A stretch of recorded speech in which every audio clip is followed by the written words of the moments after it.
Hello viewers, hi, how are you? Hope all of you are fine.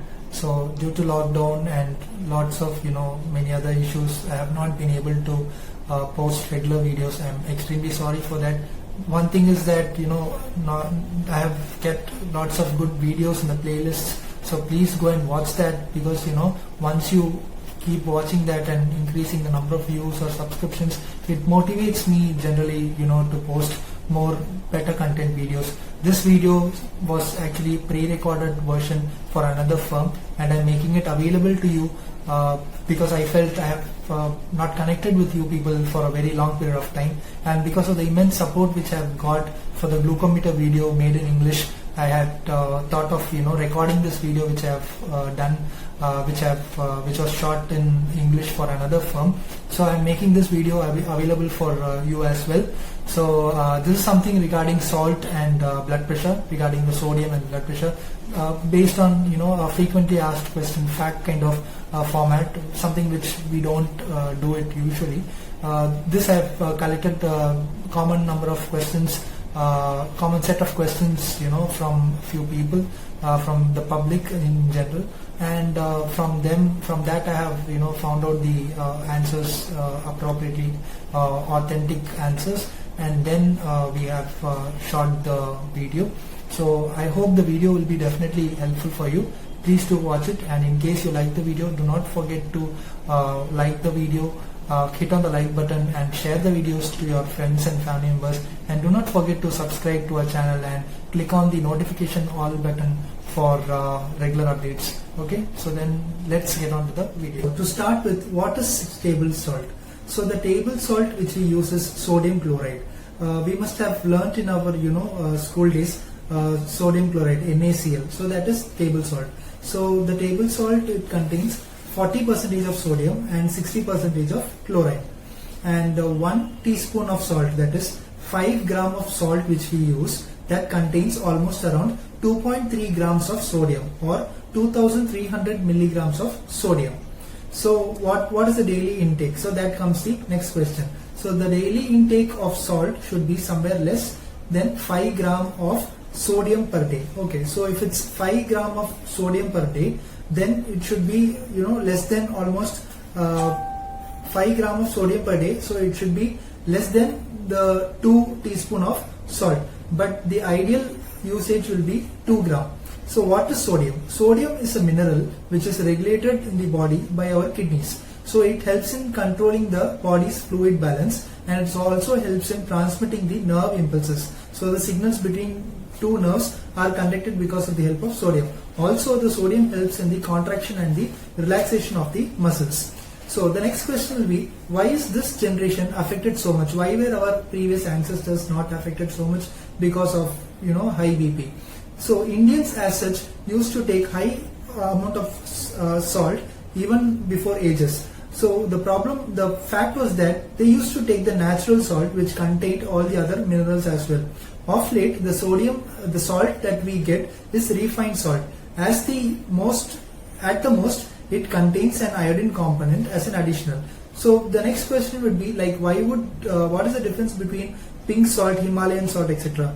Even the Himalayan salt, the pink salt which is manufactured, has very trace amount of minerals which is contained in the package. So that is not enough for to meet our daily requirements. So it's probably kind of marketing strategy is what I can say when compared to the other salts which are available. So the other point is that our genes have evolved over a period of time. Our genes are not the same as our ancestors. It has evolved over a period of time because of the influence of so many factors such as sedentary lifestyle, food habits, and etc. etc. And as the generation progresses, the genes are going to vary, and it's going to be a harmful effect only in the next generations. So how does sodium affect the health? Extra sodium in the body pulls more water into the blood vessels. So increasing the total amount of water in the blood vessels increases the total amount of volume in the blood vessels. So the volume of the blood also increases. So increasing the amount of blood in the blood vessel will increase the blood pressure. Imagine a hose pipe which you are using. So suppose water enters into the hose pipe, and if more water is entering, the pressure inside the hose pipe is going to increase. It's the same concept. So the more amount of blood volume is going to increase more amount of blood pressure. So that will have an extra burden on your heart and the blood vessels. So this may lead to high blood pressure. How common is hypertension? 1 out of 5 Indians, almost 20 to 25%, have shown to have hypertension. So the high blood pressure may risk your heart attack chances, heart failure chances, chances of stroke and kidney disease as well. The World Health Organization reports that approximately 2.5 million deaths could be prevented every year by just limiting the amount of salt intake. So why is the different response seen among people who take salt?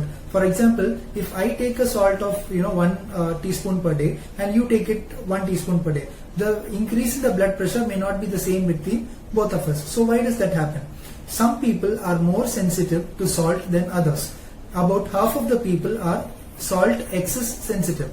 The elderly and the people with diabetes are often more salt sensitive. You can always benefit from reducing your salt intake. This factor is almost very important, because one person is not the same as the other person. Our salt sensitivity is different from one another. So it is better that we keep the salt intake to the minimum so that our blood pressure is also well controlled. So how much sodium do we need? An average Indian has been found to consume around 11 gram of salt every day. The actual physiological need, that is the actual body need per day, is only around 2 gram of salt. WHO recommends recommended quantity is up to 5 gram of salt per day. Indians are consuming more than double of the WHO recommendation. One factor which to be taken into consideration is the hidden salt.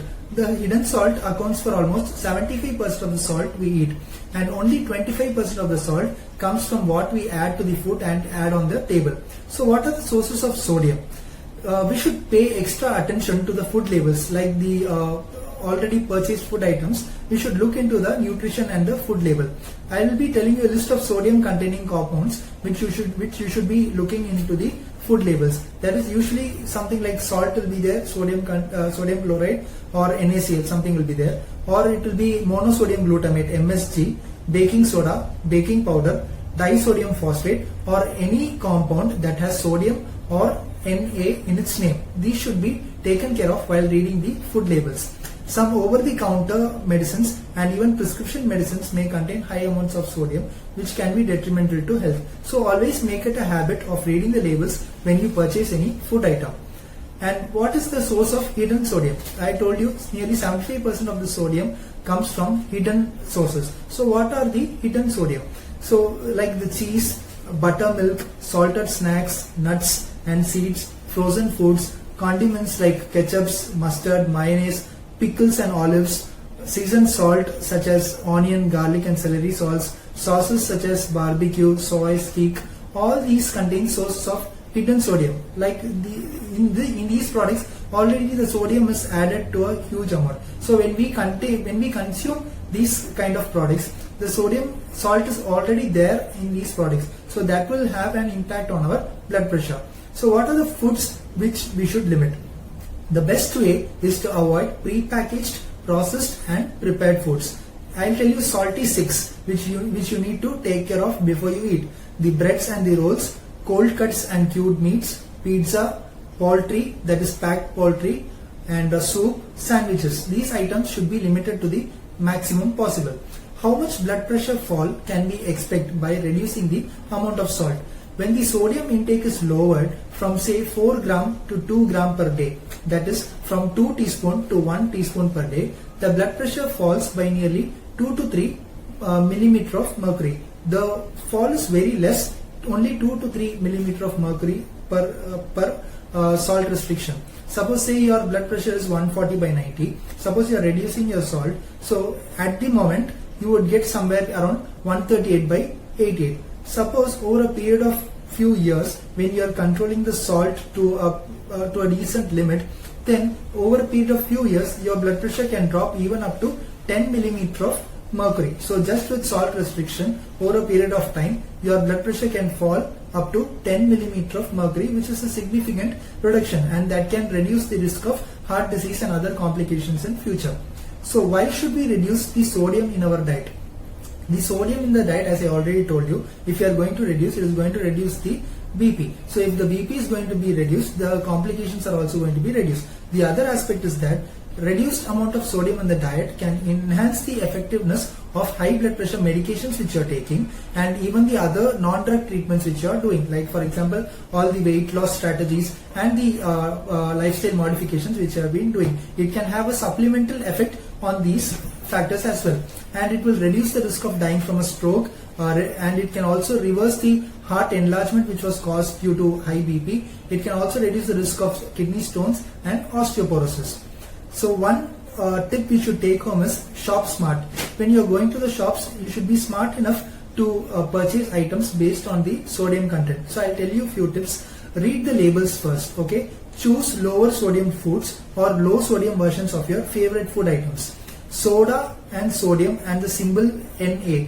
These things you should definitely look into the food labels. Many canned and frozen foods have low salt or low sodium. If you could see the proper food labels or the packaging part, it may be mentioned that they are of low salt or low sodium. These have come recently into market, and probably you can start using them as well. And try to consume more of fruit and raw vegetables as snacks. And when buying canned or frozen varieties, choose the no salt or the low salt versions, and look for the choices without any added sauces. Sometimes the packed foods which you are eating may already have some sauces added into it. So try to avoid those kind of hidden sodium kind of food products, and select unsalted nuts or seeds, dried beans, peas and lentils when you shop. So how do we check the label? What do we exactly look for in the nutrition label? So there will be something like a nutrition fact label. So choose foods with less than 120 milligram of sodium per serving. I repeat, choose foods with less than 120 milligram of sodium per serving. And also choose foods with a sodium that has a percentage daily value of less than 5%. Sometimes it will be sodium per serving, or sometimes it will be in percentage. If it's per serving, try to choose less than 120 milligram of sodium. If it's in percentage, look for less than 5%. And try to avoid products with more than 200 milligram of sodium per serving. The sodium free or the salt free. There are a few products which may be mentioned as sodium free or salt free. So these products are ones in which each serving would contain less than 5 milligram of sodium, which is very good for the health. And the next thing would be low sodium. Well, how much would a low sodium contain? A low sodium would ideally contain less than 140 milligram of sodium per serving, and a very low sodium also is possible, in which less than 35 milligram of sodium will be available per serving. So when you're looking for the nutrition facts label, look for the amount of sodium per serving. So based on that, you can yourself classify whether it is low sodium or a very low sodium or almost a sodium free diet or sodium free food. So the next is how much low should be the salt in the label. Now I have told you regarding the sodium. The next thing would be few nutrition labels would mention them as low in salt. So how much would be the low in salt? The low in salt would be less than 0.3 gram of salt, 0.3 gram of salt, or it would be less than for 100 grams of food. That is, you can eat these in plenty. I repeat, the low salt in the food label would be 0.3 gram per 100 gram of the food item. These items can be taken in excess or in adequate quantities as you want. And the next one would be medium salt containing food items. So that would contain 0.3 to 1.5 gram of salt per 100 gram of the food. These you should limit the quantity. And the next would be high amount of salt foods. So that is somewhere 1.5 gram or more of salt per 100 gram of the food. You should try to avoid these items. And how do one cook with the less salt and more flavor? How do we add flavor to the food? Avoid adding table salt to the foods if you are already adding salt to the cooked items. So the best thing would be to avoid the kitchen salt and to add table salt, say a pinch of salt to your food item. So that would actually reduce the amount of salt when you prepare food, because when we prepare food, most of the salt goes into the vegetables and all the excess condiments, masalas which we add. So the sodium intake or the sodium necessity of that food product becomes more. So the best thing is to avoid sodium or avoid salt during the food preparation, and keep the salt for adding onto the table.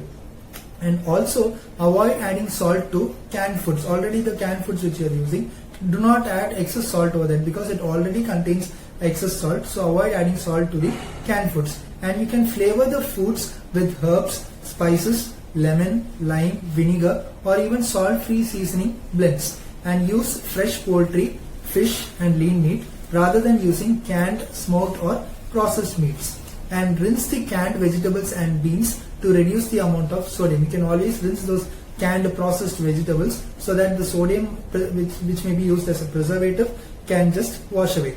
And also use diluted tomato paste instead of using tomato ketchups. So that will help you in reducing the amount of salt in the food as well. And do not use sea salt or flavored salts such as the onion, garlic, celery, barbecue sauce, etc.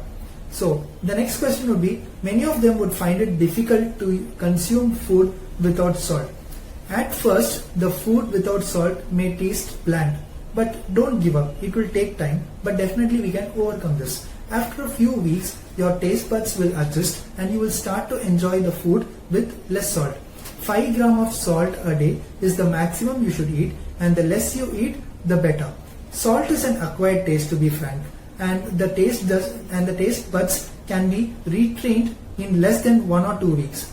As you exercise, as you practice something, you become perfect. It's the same way. If you start eating low salt or low sodium food in your daily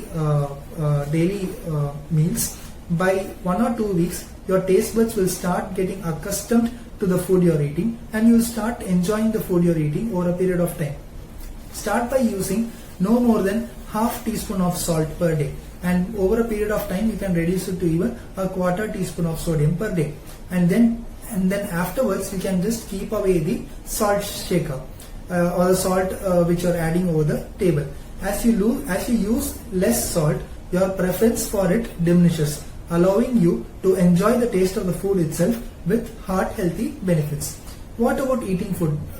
All of us, go out for eating occasionally, or some people do it on a regular basis. Particularly now due to the lockdown, these things are getting restricted. But what about those days? And what about those days which are going to come in future? Controlling your sodium intake doesn't mean spoiling the pleasure of eating out. Be careful in ordering. You should order the food items carefully. Try to select fresh greens and fruits in addition to your food items which you are ordering, and ask for oil and vinegar to top your salad, or ask for the dressing on the side. Sometimes the dressing may be used on the dish itself. So ask them the dressings to be made available in the side, and be specific about what you want and how you want your food to be prepared. Request the dish you want to be prepared in the way you want without adding salt. And remember the portion control. You should always remember that when you go to a restaurant or a dine-in place, make sure that you don't fill your stomach excess. So try to limit your food item, the portion part, try to limit it, and always you can carry back home the remaining food item. It's not that you need to complete or wash off the entire food item before leaving. You can always take home your food items, and be familiar with the low sodium foods and look for them on the menu as well. Don't use the salt shaker. Instead you can use pepper shaker, and maybe you can add even the fresh lemon juice or lime which is available to season the fish and vegetables which you are going to consume. The very common question is the effect of salt on the kidneys. What relationship does the salt and the kidneys have with each other? Your body removes excess water from your body by filtering your blood through the kidneys. So this requires a balance of the sodium and potassium. A high salt diet causing the kidneys to have reduced function. A high salt diet can cause the kidneys to have a reduced function, and it may hamper in removing the controlling the water balance in your blood. So this will put a strain on the kidneys and also can lead to kidney disease. South Asian patients with diabetes are 10 times more likely to go on to have a kidney failure. High blood pressure also puts the kidney under excess stress. So next comes is the relationship between salt and kidney stones. How does salt influence the kidney stone formation? A high salt diet can increase the amount of calcium lost in the urine, which can cause kidney stones, because more amount of calcium, if it's going to come into your kidneys, the more amount of deposition is going to happen and the more amount of calcium stones is going to be formed. So the reduction in the salt consumption can reduce the calcium excretion and reduce the reoccurrence of kidney stones. Individuals with raised blood pressure are more likely to develop kidney stones. People with high blood pressure and persistent urinary infection are also at higher risk for developing kidney stones. The next question is relationship of salt in the elderly. Blood pressure increases with age, we know that. So as we get older, we become more sensitive to salt as well. So reducing the amount of salt in the food item can reduce the blood pressure as we age older. The next common thing is osteoporosis, that is the less amount of calcium density in the bones. This osteoporosis causes the bones to fracture easily, and it has been associated with a high salt intake. The older population are at greater risk for osteoporosis because as we age, the bones become thinner, and the postmenopausal women are also at higher risk because the estrogen which was protecting them for so long gets reduced, and that can increase the risk of osteoporosis. It is also believed that people with high blood pressure can pass more calcium in the urine and are therefore at higher risk for osteoporosis. So in this video, I have covered regarding the relationship between salt and blood pressure and what are the tips you should take while cooking or while shopping or while choosing a food item. So in general, if we speak, to manage the blood pressure at home without medications, there are few things which you need to focus.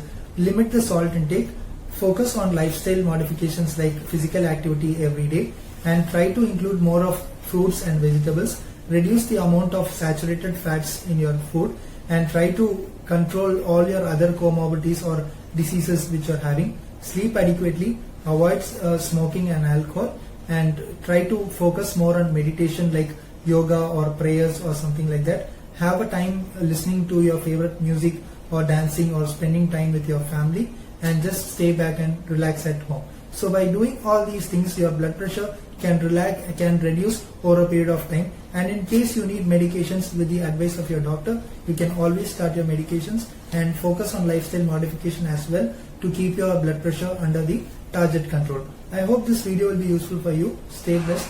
Bye.